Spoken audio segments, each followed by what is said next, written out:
Hi friends, आज के video में हम लोग बात करेंगे प्रकाश के परावर्तन के बारे में। ठीक है, तो ये आप लोग का ऑप्टिक्स का लेक्चर नंबर 2 है। ऑप्टिक्स का लेक्चर नंबर कितना है? 2 है। ठीक है, तो इससे पहले ऑप्टिक्स के बारे में हम लोग जाने थे, लाइट के बारे में जाने थे, उसका डिफिनेशन जाने थे कि प्रकाश क्या है। प्रकाश एक इलेक्ट्रोमैग्नेटिक वेव है। ठीक है, प्रकाश के गमन के लिए कोई मीडियम की आवश्यकता नहीं होती है। प्रकाश जो है सीधी रेखा में गमन करती है। ये सारी प्रॉपर्टीज के बारे में हम लोग लेक्चर नंबर 1 में जाने थे। तो आइए हम जानते हैं लेक्चर नंबर 2 में प्रकाश के परावर्तन के बारे में। इसको बोलते हैं रिफ्लेक्शन ऑफ लाइट। प्रकाश का परावर्तन क्या है? प्रकाश का परावर्तन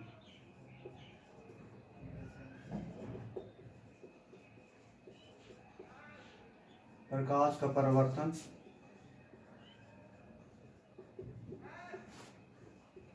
रिफ्लेक्शन ऑफ लाइट। ठीक है, तो प्रकाश का परावर्तन किसे कहते हैं या क्या है? देखिए, ये मान लिया जाए कोई एक परावर्तक सतह है।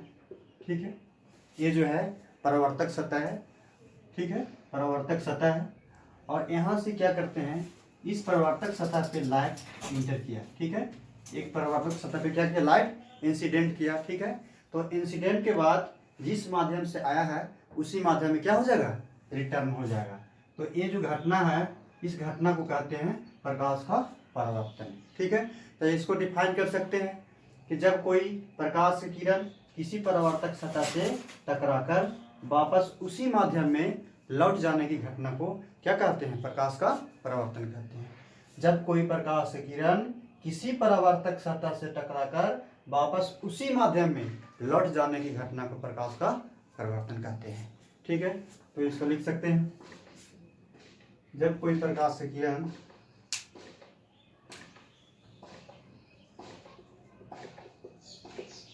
जब कोई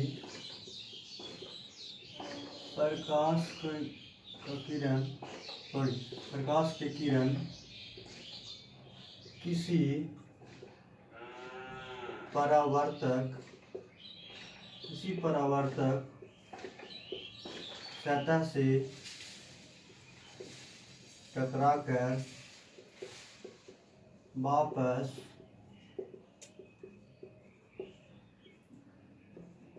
उसी माध्यम में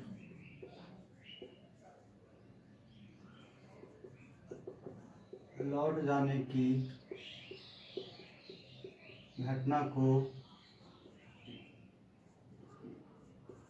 प्रकाश का परावर्तन कहते हैं।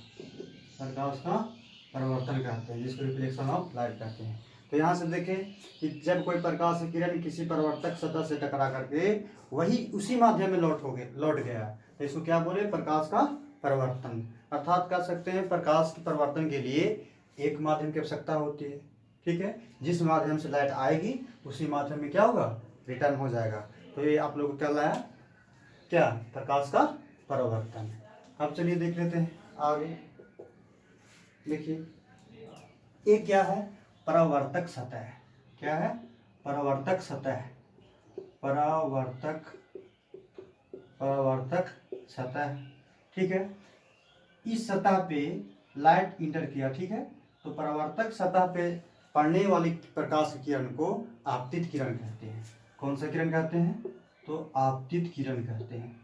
आपतित किरण कहते हैं। परावर्तक सतह पे पड़ने वाली प्रकाश की किरण को कौन सा किरण कहते हैं? आपतित किरण कहते हैं। चलिए इसको देख लेते हैं अच्छा से। देखिए, ये आपका क्या है? परावर्तक सतह है। ठीक है, तो परावर्तक सतह पे जो लाइट पड़ता है, ठीक है, परावर्तक सतह पे पड़ने वाली किरणों को क्या कहते हैं? आपतित किरण कहते हैं। आपतित किरण कहते हैं। आपतित किरण कहते हैं। और आपतित किरण जिस बिंदु पे पड़ती है, ठीक है, आपतित किरण जिस बिंदु पे पड़ती है, ठीक है, उसको क्या कहते हैं? आपतन बिंदु कहते हैं। इसको बोलते हैं आपतन बिंदु। ठीक है, पॉइंट ऑफ इंसिडेंस। अब देखिए, परावर्तक सतह पर पड़ने वाली किरणों को आपतित किरण, ठीक है, आपतित किरण जिस बिंदु पे पड़ती है या मिलती है उसको क्या कहते हैं, आपतन बिंदु कहते हैं। अब रहा बात, देखिए आपतन बिंदु पे एक ऐसे परपेंडिकुलर ऐसे एक हम लंबवत एक नॉर्मल खींच देते हैं, ठीक है, ठीक है। तो ये आपका कहलाता है अभिलंब। क्या कहलाया, अभिलंब। तो अभिलंब की यदि डिफिनेशन देखें तो ये आपतन बिंदु है और इसी पे क्या खींच दिए, अभिलंब खींच दिए। तो आपतन बिंदु पर खींचा गया लंब क्या कहलाते हैं, अभिलंब कहलाता है। आपतन बिंदु पर खींचा गया लंब जो है अभिलंब कहलाता है। अब देखिए प्रकाश के परिवर्तन के लिए जिस माध्यम में लाइट आया था उसी माध्यम में लाइट चला गया, ठीक है, प्रकाश का किरण चला गया।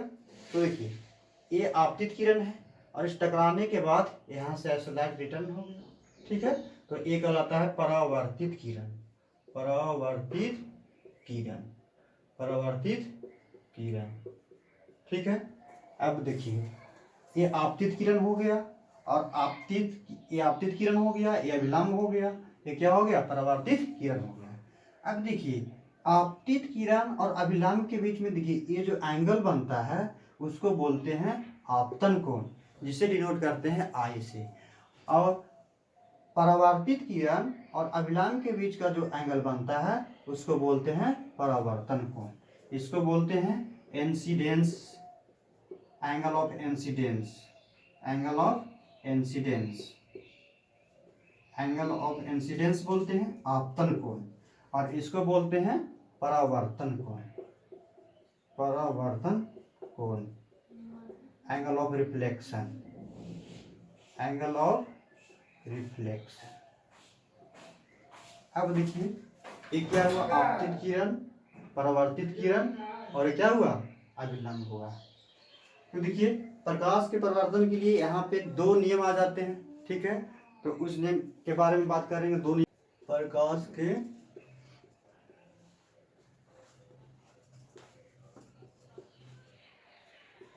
परिवर्तन के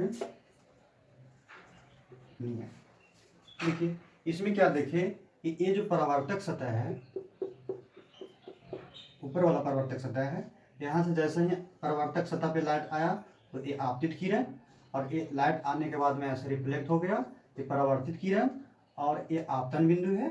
और आपतन बिंदु पर डाला गया जो लंब है क्या कहलाता है, अभिलंब कहलाता है। अब देखिए आपतित किरण और अभिलंब के बीच, ये नॉर्मल है, ठीक है, आपतित किरण और अभिलंब के बीच जो कोण बनता है उसको आपतन कोण, और परावर्तित किरण और जो अभिलंब के बीच कोण बनता है उसको परावर्तन कोण बोलते हैं, ठीक है। ये रिफ्लेक्टेड रे हो गया, ये क्या हुआ, इंसिडेंट रे हो गया, और क्या हो गया, point of incident, point of incidence हो गया, ठीक है, आपतन बिंदु। तो प्रकाश के परिवर्तन के नियम, तो प्रकाश के परिवर्तन के दो नियम है। कितने नियम है, दो नियम है।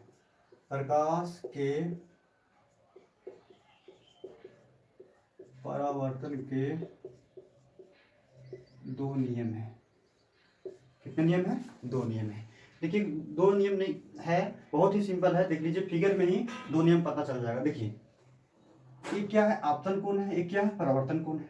तो आपतन कोण का मान परावर्तन कोण का मान के क्या होते हैं, बराबर होते हैं। ये पहला नियम है, आपतन कोण का जो मान होता है परावर्तन कोण का मान के बराबर होता है। तो पहला नियम लिख देते हैं, आपतन कोण, आपतन कोण का मान परावर्तन कोण के मान के बराबर होते हैं, बराबर होते हैं। कोण आई इक्वल टू लिख सकते हैं, कोण आई इक्वल टू कोण आर, ठीक है। अब दूसरा नियम क्या कहता है, देखिए आपतित किरण, परावर्तित किरण और आपतन बिंदु पर डाला गया अभिलंब, तीनों क्या है, एक ही सतह पे। आपतित किरण, परावर्तित किरण और आपतन बिंदु पर डाला गया लंब जो है, तीनों क्या होते हैं, एक ही सतह पे होते हैं। तो यहां से लिख देते हैं आपतित किरण, परावर्तित किरण, परावर्तित किरण तथा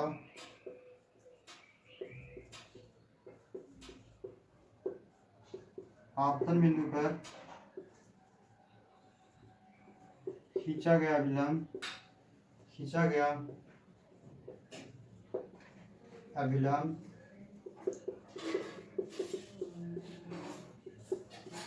तीनों एक ही सतह पे होते हैं,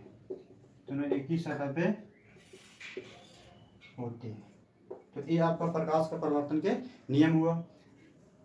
कौन कौन से? तो आपतन कोण परावर्तन कोण के बराबर होते हैं, पहला नियम। दूसरा नियम, आपतित किरण, परावर्तित किरण और आपतन बिंदु पर डाला गया अभिलंब तीनों क्या होते हैं? एक ही सतह पे होते हैं। ये आपतन कोण परावर्तन कोण का मान बराबर होता है।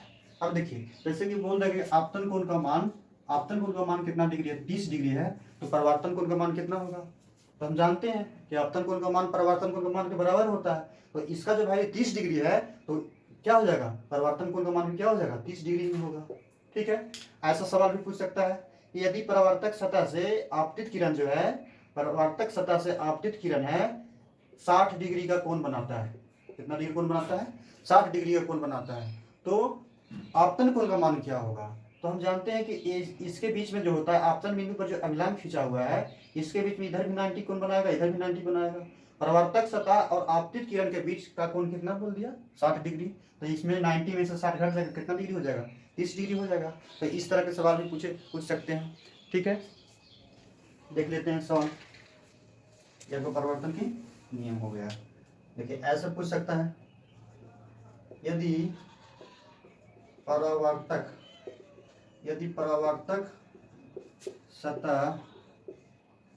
सतह और आपतित किरण के बीच कोण कितना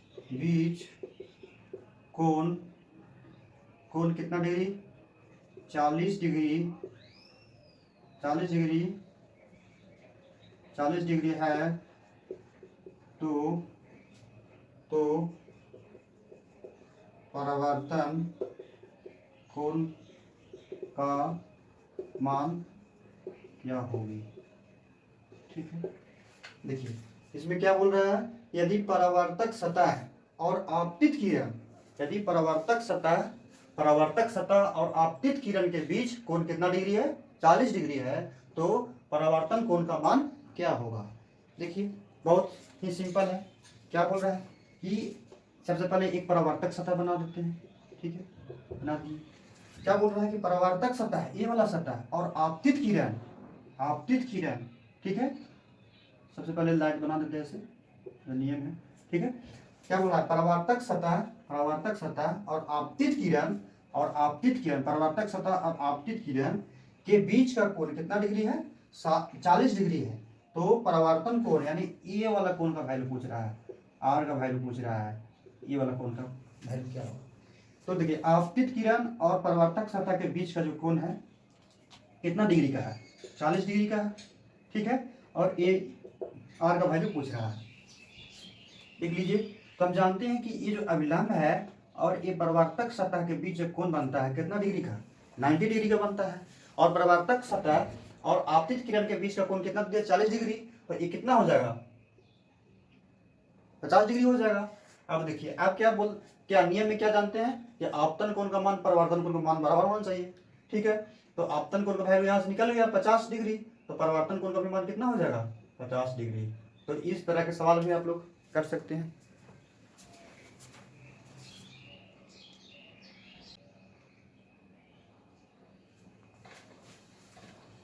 तो इस तरह के सवाल आप लोग कर सकते हैं। ठीक है, तो इसके नेक्स्ट क्लास में आप लोग पढ़ेंगे दर्पण के बारे में, दर्पण के फुल डिटेल्स पढ़ेंगे। दर्पण क्या होता है, दर्पण कितने प्रकार के होते हैं, साइन कन्वेंशन पढ़ेंगे, चिन्ह परिपाटी पढ़ेंगे, फिर दर्पण सूत्र पढ़ेंगे। ठीक है,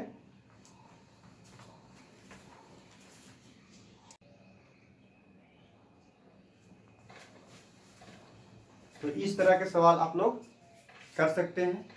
ठीक है, तो इसके नेक्स्ट क्लास में आप लोग पढ़ेंगे दर्पण के बारे में, दर्पण के फुल डिटेल्स पढ़ेंगे। दर्पण क्या होता है, दर्पण कितने प्रकार के होते हैं, साइन कन्वेंशन पढ़ेंगे, चिन्ह परिपाटी पढ़ेंगे, फिर दर्पण सूत्र पढ़ेंगे। ठीक है।